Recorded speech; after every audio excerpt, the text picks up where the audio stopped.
So give me a few. Okay. Once again, good afternoon, everyone, and I'm going to start my writing class. I'm going to share my screen first.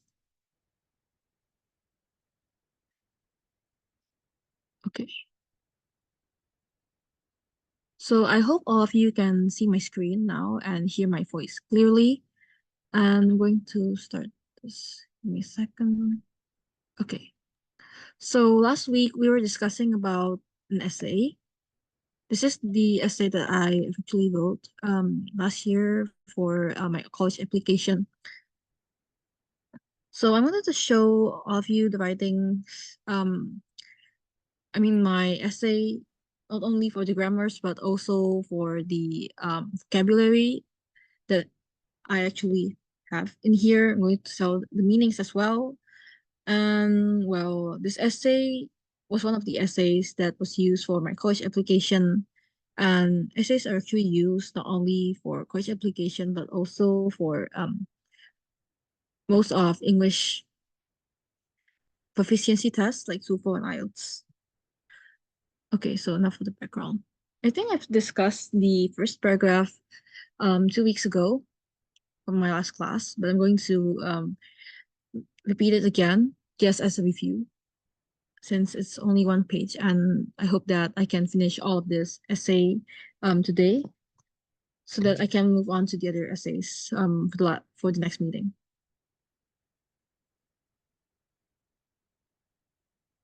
All right. So I'm going to read the first essay. The first line of the essay. As I sat on my room's carpeted floor, feet comfortably tucked under my pink foldable desk, I gazed into the mirror in front of me.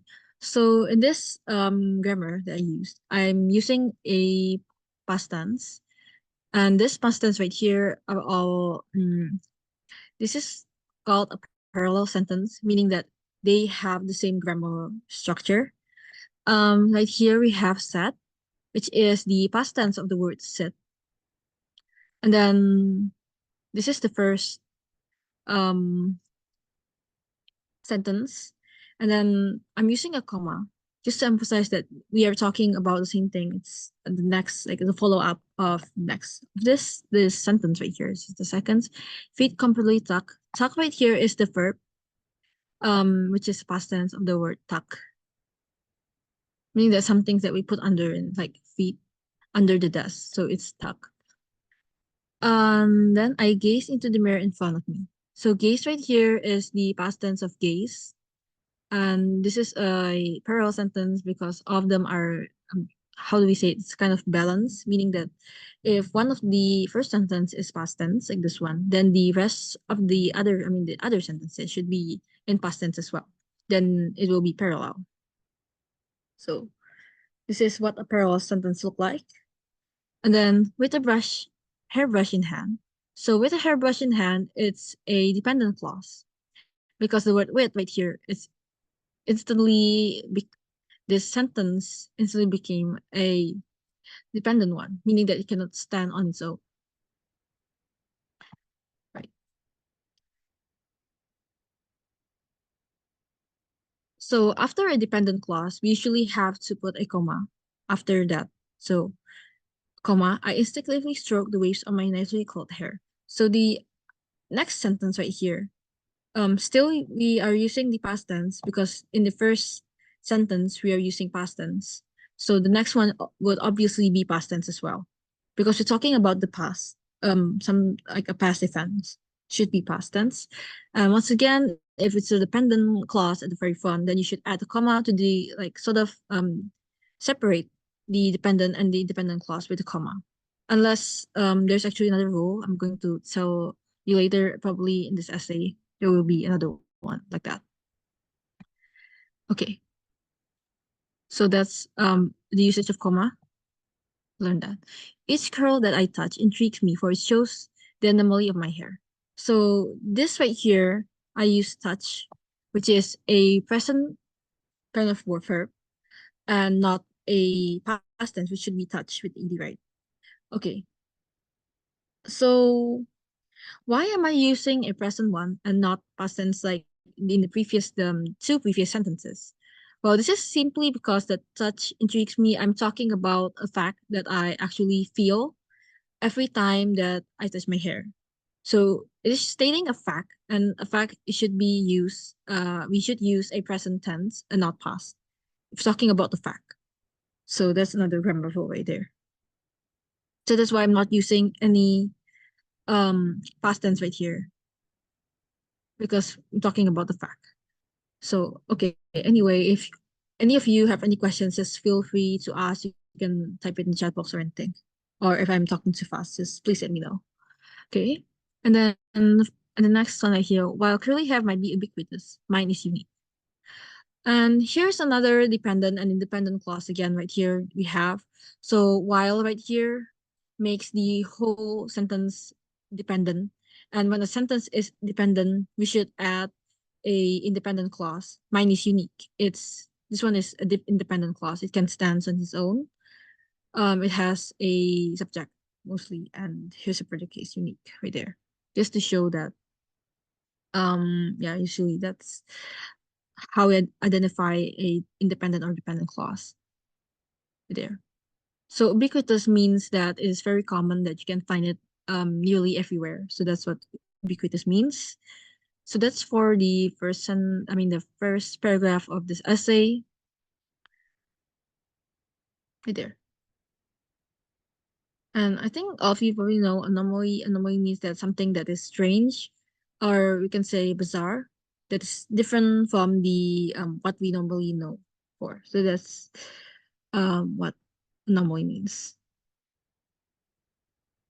Okay, so we are on to the next paragraph right here. I grew up in a society where straight and silky hair is the norm, especially among East Asians, like my migrated Chinese ancestors. So this is the first sentence right here. So I'm talking about I grew up in a society, meaning that this grew up right here. I'm using a sort of like a past um tense like there because I'm talking about some since I grew up, meaning that it's actually from the past and up to now. So that's why I'm using I grew up. So that's why I use that. And I add a comma, especially among East Asians, and then add a comma after it. So this is basically miss the comma right here, this sentence right here between the commas. So why am I using a comma right here? It is because when we are describing something that basically not really an essential information, more like an additional info kind of information, we should add a comma because, for example, let's say that basically the sentence between two commas are is usually is erasable, kind of erasable thing. So let's just pretend that this whole sentence, especially among East Asians, is non-existent. I grew up in a society where straight and silky hair is the norm, like my migrated Chinese ancestors. See, you can tell that the sentence, still makes sense even without the especially among East Asians. So this is basically how to write something that is non-essential that basically can be removed. We add a comma between them. So that's another comma rule over there. So dwelling in Indonesia. So right here, dwelling Indonesia, dwelling kind of makes the sentence become a dependent one. So that's why we need to add a comma right there. Dependent for clause first goes first, and then we add a comma, and then it becomes the independent clause. Not becomes. Add an independent clause after that. I find myself as a living example of gene mutations, defeating the straight hair stereotype. Okay, so why do I add the comma right here? I already tell the reasons that this right here independent and then here's independent. And then I think a comma right here is just to identify, not to, to emphasize. I'm trying to sort of, yeah, emphasizing the fact that mutations is a defeat, is like gene mutation that I have is defeating the straight hair stereotype. So basically, this right here is an additional information of living example of gene mutation. So that's why I add a comma right there. Because if we don't add a comma, there will be lots of misunderstandings. That's why we need to add a comma right there, just to add additional information for that. So I usually use lots of that sentence there. Right here we have through meticulous observations and reflections on my family tree history. So since we have true right here, true right there, now the sentence has become an independent clause. It cannot stand on its own and it no longer can stand on its own. Meticulous observation and reflections on my family tree history. It's actually an independent clause, but when we add a word like while, with, through, something like that, then it will automatically become an independent clause. It cannot stand on its own, and it needs an additional other sentences to complete that, so that readers won't get confused. So through meticulous observation of the factions of my family tree history, and if I add a full stop after that and I don't put out a comma, that would be entirely wrong because the readers might question, so what is the result of your thoroughly meticulous observations? So we need to consider that. So that's why I add the comma and then explain to the readers that from the meticulous observations, or should I say through meticulous observation, I discovered that this particular genetic trait was certain from my grandfather. So the second sentence here, which is an independent clause, sort of give an additional explanation from for the first right here, first line. So this is additional information first, and then I have the main idea right here. I discovered this particular genetic trait was different from my grandfather. That's the main idea. But from the case observations, the dependent clause is just an additional information. And yes, I use discovered right there because, well, I'm talking about the past when I'm discovered this findings that I actually inherited this particular genetic trait, which is I'm talking about the past. But dwelling in Indonesia, I mean, it's still present, right? I'm still in Indonesia. I still live in Indonesia, so that's why I use dwelling in Indonesia. Just to let the readers know that it is still an ongoing event that I'm living in Indonesia, but the time I discovered that particular genetic trait was in the past. So that's how we switch from kind of tenses from present to past. Okay. So I think we have, well, yeah, it's pretty long. Let's say right here. So let's see, do we have any kind of grammar rules? So here I'm just going to say, to explain a few vocabulary words right here. So dwelling means like living. It's technically mean the same thing. There are synonyms. And then deviating means that something that is different from the usual that we know. Basically, yeah. The same, like, actually, I think I've said this before. Deviating means different. Meticulous observation. Meticulous means that something that you've done thoroughly. And then that's all, I think. I think most of the vocabularies are quite common. There we go. The thought of how, okay, so you're on to the third paragraph right now, okay? And if you have any questions or something that I need to explain, just please let me know once again. There. The thought of how genetics work lingered in my mind as I continued brushing my hair, feeling fickle as a brush thread. Okay, so this first sentence of this paragraph right here is actually the continuation of the first paragraph, the first sentence of the third paragraph. So that's why I'm using past tense again, is the continuation. So lingered is something that in our mind or in something, so if there's a lingering smell that, I mean, okay, how to explain this? Linger means something that's around us, it's nearby, and it's always on our mind, or it's always around us, so it smells near us, and if it's lingering in our mind, it's has been on our mind for quite some time. And we have been thinking about it. So that's linger for a few example sentences.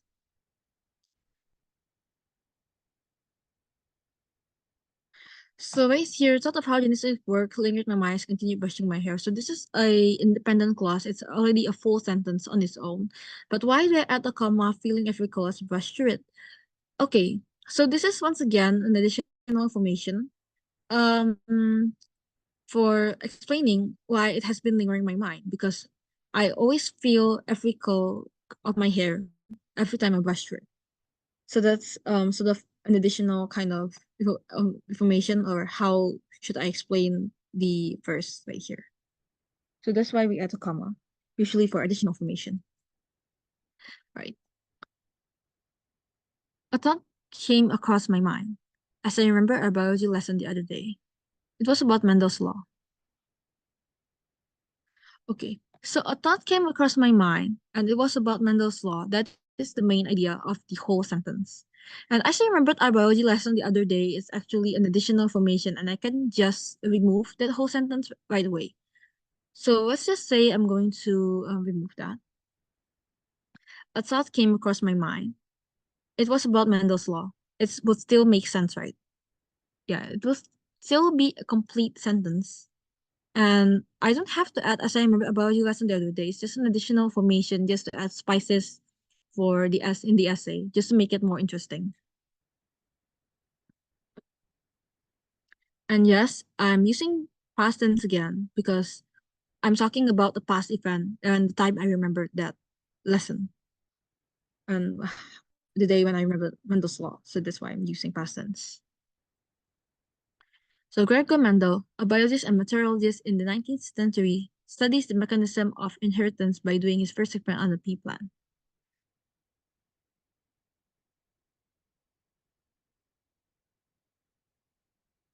Okay, so right here I didn't add a comma right here, but it doesn't matter whether I'm adding a comma or not. Actually, if I add a comma, then the biologist and materialist 19th century, it's not really an important one. We still know who Gregor Mendel is, right? And Gregor Mendel studies the mechanism of inheritance by doing his first experiment. We already know who Gregor Mendel is. I mean, Gregor Mendel was, I mean. So this is just an additional information, but I didn't add the comma because when we're stating someone's name right here, it could be Gregor Mendel, comma, and then a biologist and something. It could also be correct. So yeah. So this is actually can be interpreted two ways, whether we want to add another comma after the century, or we can just do what I did right here. So technically mean the same, just additional information for in case one of the readers don't know who is Gregor Mendel, so that's why we add this information. Okay, so on to the next sentence. From the experiment, once again, from the experiment right here, it's a dependent clause. And he demonstrated how traits are passed down from one generation to the next. Next, and he discovered that dominant and recessive alleles explain the mechanism of how genetic transmission works. So technically, this is based on my understanding on who Gregor Mendel was and about his experiments. So this is why I'm using a past tense right here, demonstrated, passed down. So I'm using a past tense here because we're talking about the past when Gregor Mendel conducted his experiments.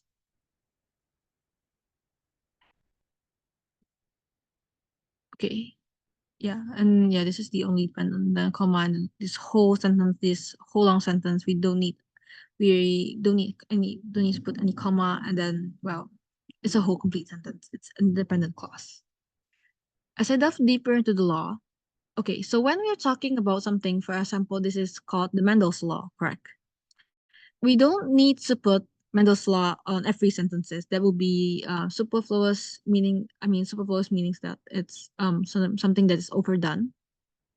We don't need something that's repetitive because by stating the law right here, the readers can tell that we are talking about the Mendel's law right here because we already state that. And that is why we need to put the law right here as capital L and not lowercase l because well, the readers can tell that this is the law that someone invented, someone came up with. As I've delved deeper into the law, so this I delve deeper into the law, that will be independent. But since I had right here, yes, now the whole sentence has become a dependent right here, the sentence right here. That's why we need additional information, which is an independent clause. It's subject to comprehend the heredity basis of traits. Again, once again, a past tense to explain this right here, my thought right there, which is a passive tense, a passive tense. Okay. This is so just think it this way. I'm just going to repeat it again. As I dive deeper into the law, it's dependent. Why? Because we sort of leave the readers hanging on. Okay, so what happened after I delve deeper into the law? Well, then the next sentence explained it. I started to comprehend the heredity basis of traits. So that's how basically clauses works. Okay, so onto the grammar usage. So I already explained what linger is.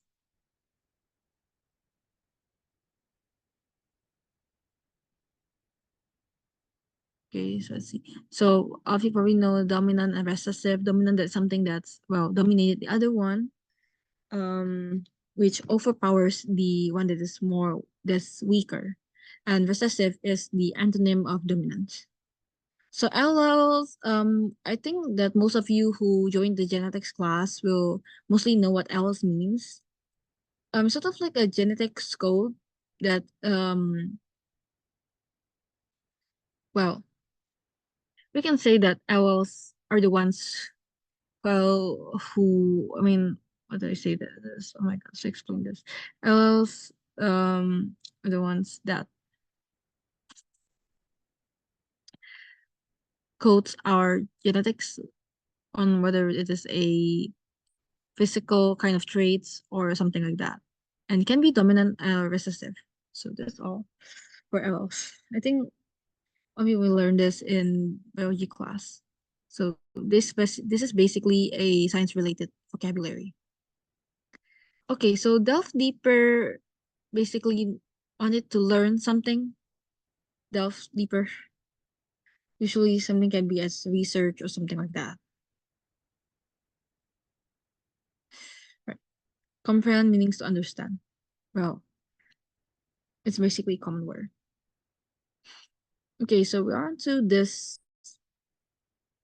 last two paragraph. The last paragraph is going to be a really long sentence. I mean, a really long one. Okay, so we're on to the fourth. The presence of my naturally cold hair might be attributed to the law, which eliminates my understanding of dominant recessive genes. Once again, the presence of my naturally cold hair, it is actually a presence because it is a fact that my hair is curly. And to be attributed to the law, why I'm using attributed right here, attributed is not a past tense, it's actually a passive one, attributed to the law.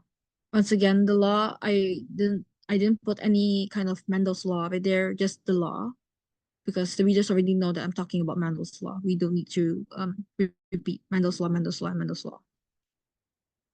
Which eliminates actually has the same meaning of having a better understanding, like open up my mind, understanding of dominant and recessive genes. It is speculated that I may have inherited the recessive allele for curly hair from one of my parents, which they inherited from my grandfather.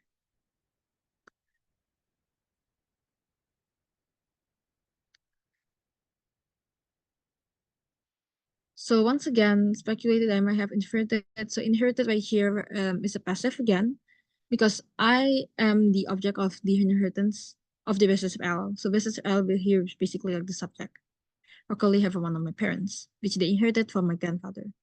So once again, which they inherited from my grandfather is an additional information. So that's why I need add a comma right here to add this information from how one of my parents perceive this gene, this trait, which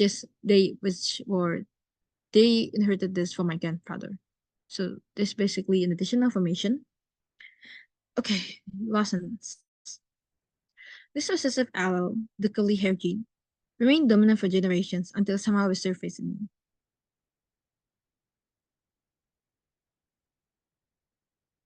So this is basic. This sentence has a lot of comma here. The recessive L, the curly haired gene, remain dominant for generations until somehow resurface in me. So we kind of need to find the sentence right here. Okay, so the curly hair gene right here, this one right here is the additional formation because we can actually, this is actually the curly hair gene. It's just an to emphasize the recessive allele, which is the curly hair gene. So the recessive allele remain dominant for generations until somehow resurface in me could work. Okay, so remain dominant for generations until. So okay, I'm not sure about this comma right here. Okay, it's actually okay. It could be a comma right here, because this is just to emphasize the. I mean, not to emphasize, like to separate these two right here. So that's why I add the comma right there. This is our the curly hair genes. Again, additional information. We add a comma in between. Recessive allele, comma. Just let's just pretend this sentence never existed. The recessive allele, comma, remain dominant for generations until it somehow resurfaces in me. This could work. Because it's just I'm just separating these two right here, so that's why I add a comma. Yeah, for something that's is removable by this curly hair gene, we should add a comma in between.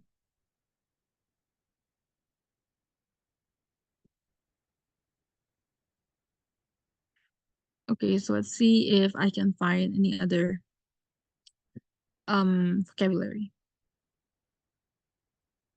So dormant means something that has been inactive for a period of time. So that's what dormant means. Something like I think hibernation. So dormant actually means the same thing like that.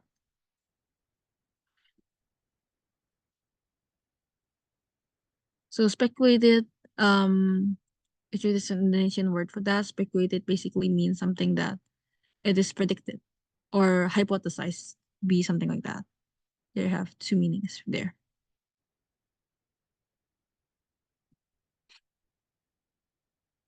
So we are on to the last paragraph. It's actually quite fast because well, I'm talking quite fast as well. So as I brush through the curls of my hair, so this is basically when we are writing an essay, we can repeat the first idea of the main paragraph, right, at the first paragraph to the last paragraph. We can basically emphasize that. So once again, brush it here is a past tense because I'm talking about the past event. Comma, each curl became testament to the uniqueness that making the photos distinctly different. So as I brush through the curls of my hair, it's once again, a dependent clause, and dependent clause usually follows by comma before we add the independent clause.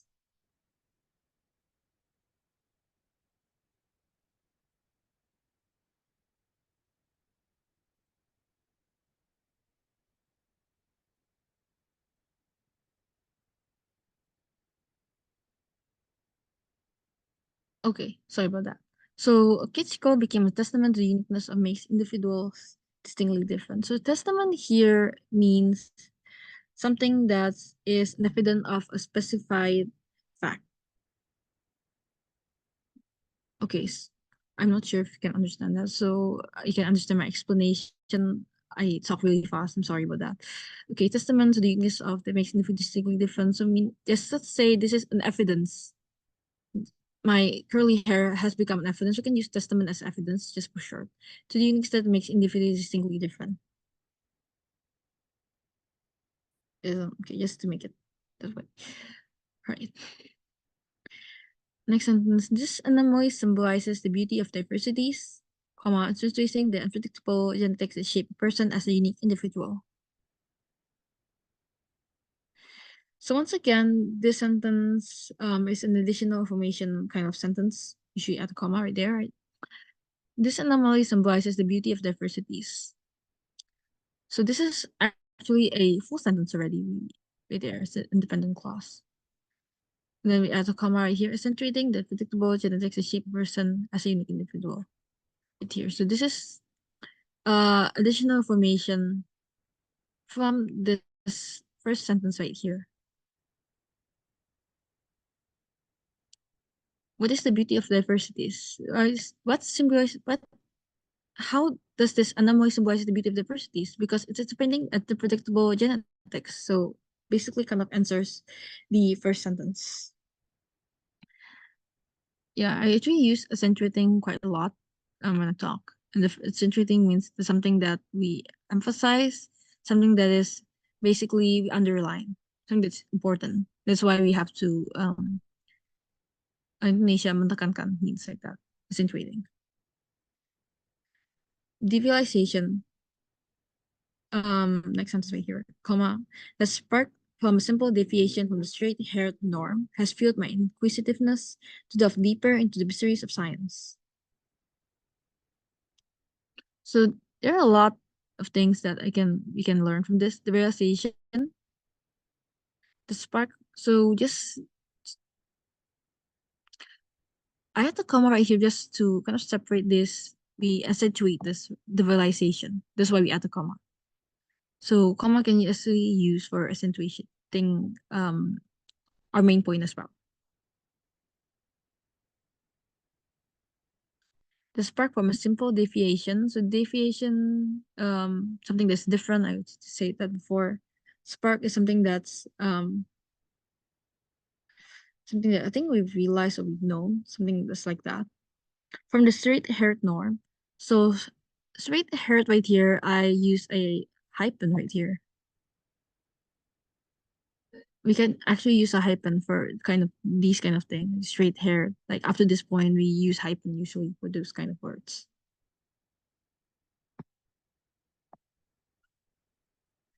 Has fueled my inquisitiveness. So fueled right here is a past tense because I'm talking once again talking about the past, how it can fuel my inquisitiveness. To delve deeper into the mysteries of science. So science, usually it is in lowercase, but this time I'm using a uppercase one, using capital S right here. Why? Because science right here, we're not talking about like science. It's science as a school subject.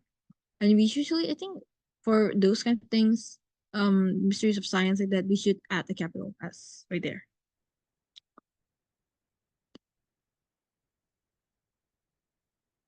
Inquisitiveness means something that is spark our curiosity. Usually inquisitive means curiosity. They basically means the same thing. They're synonyms. But deeper in the mysteries of science. Okay, so next sentence. Hoping that one day I can understand better what makes us truly unique, and perhaps I could further refine the law.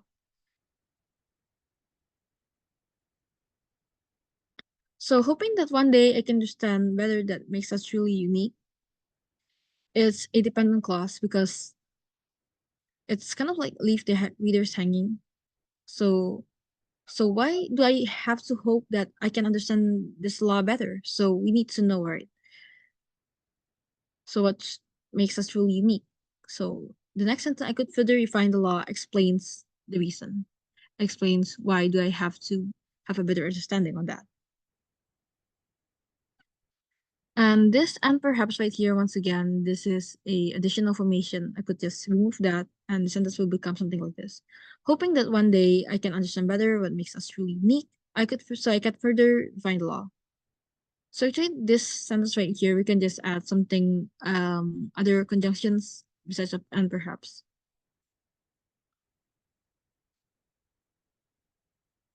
So I could further refine the law. It can be something like that.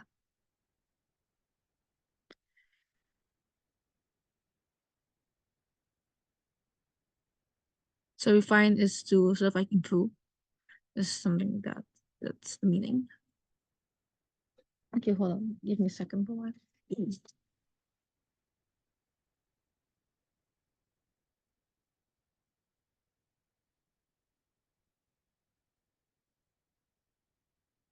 Okay, So around to the almost like the last sentence right here. One of my dreams is to find better explanations on gene mutation. So once again, I am using a hyphen right there. Just to know that gene mutation is a single word. That's how hyphen works, or that's the usage of hyphen, so that we know that this sentence gene mutation is a compound kind of word. It stands for a combination of the word gene and mutation, gene mutation. So we add a hyphen to emphasize the fact that this is a single word, same like straight hair, like this. And its possible impacts on diseases like, okay, it's kind of hard to pronounce, amyotrophic lateral sclerosis, ALS, is to find better explanations and mutations. So I'm using a present right here because it's stating a fact or something is present, which is one of my dreams to find. It's a fact that is one of my dreams. So that's why using a present sense would be a solution there. And its possible impacts on diseases like ALS. So this is a possessive one. So like it is right there. So it's only without a apostrophe. Okay, so this is just additional information for all of you that ALS or amyotrophic lateral sclerosis is a kind of disease that infects our nervous system that makes that person who got infected by ALS sort of like stroke. That's kind of like the closest definition to ALS kind of a disease which weakens the muscle and physical function. I actually wrote that on the essay. Yeah, it's actually in facts affected our nervous system and which leads to this result right here.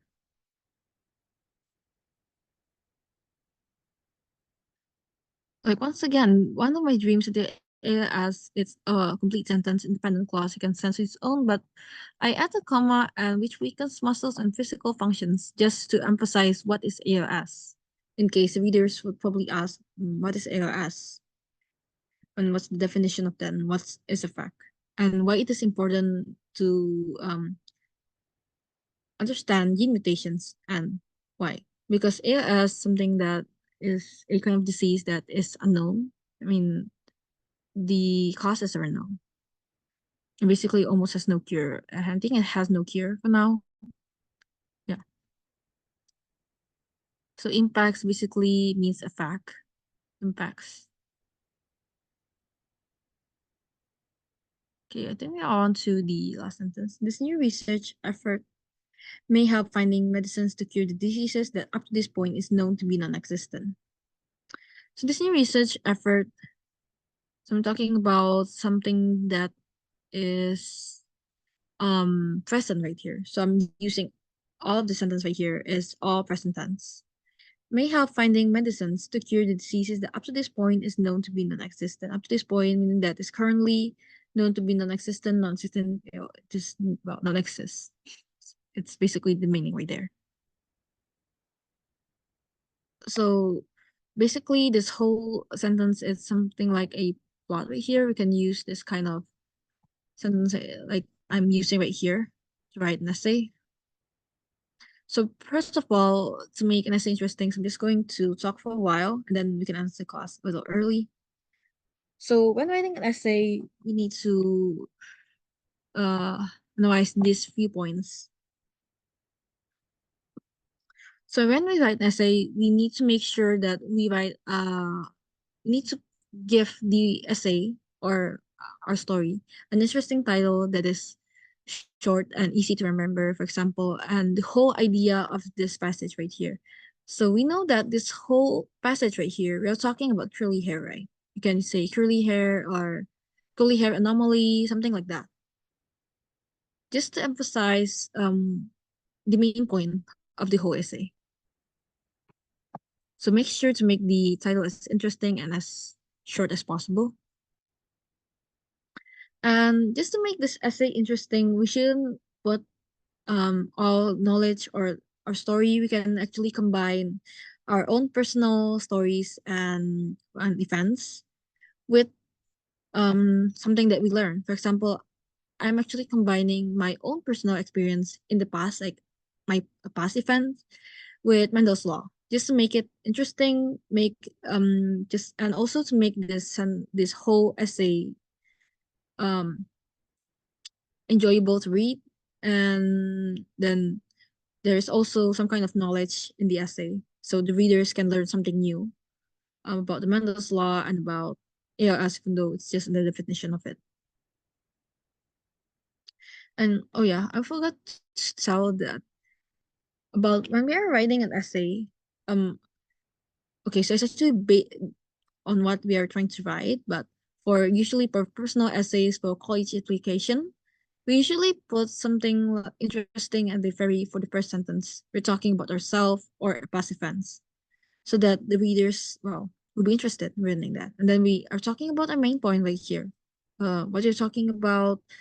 So usually for course application, once again, pers- past events, personal story right there, so that the one who read our applications know who we are, our identity, and so yeah, it is. And then what we are going for here. So we are aiming for something that's science related, and then usually for the very last paragraph, we what we actually wrote a summary or the conclusion of the whole essay by actually repeating what we were talking about in the first sentence and first paragraph, and then also summarize all of the main point from the anomaly and something that's we're talking about the beauty of diversities and something like that. And then usually for the very last sentence on the paragraph, we usually write what we are aiming for and why do we want to go to college, right? Something like that. And it starts from here, hoping that one day you can understand better until um conducting a research that is conducting research to find cure for diseases. So this is a very structured essay right here. So is what I'm talking about right here. The essay doesn't have to be long, it's only like 400 words. Yeah, just once again, if you're writing an essay, we need to make a clear conclusion on what you're talking about. So we can tell stories at the very front. We can just write everything that we want to talk about as long as we want. But at the very last paragraph, we need to summarize everything, including well, if for college application, we need to write our dreams because well, they want to know, right, what we are aiming for by applying to their college or school. So that's the main point right there. We need to have a clear conclusion and interesting introduction. So that's basically what I'm talking about in this essay. We're going to have a new essay next week. Okay, so do any of you have any questions? No, if no, then we end the class earlier. Okay, so I'm just going to give you a moment in case any of you want to ask a question. You can write in chat box.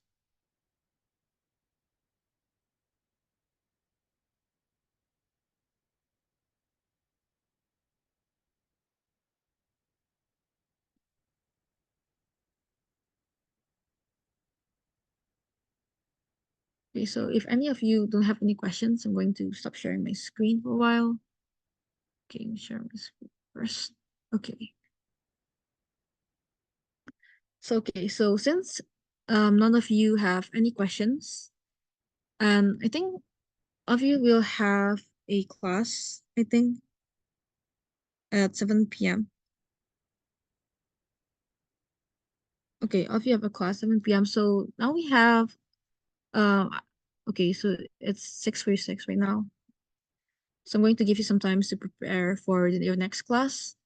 Since you have no questions, I'm going to stop recording first, right? Okay.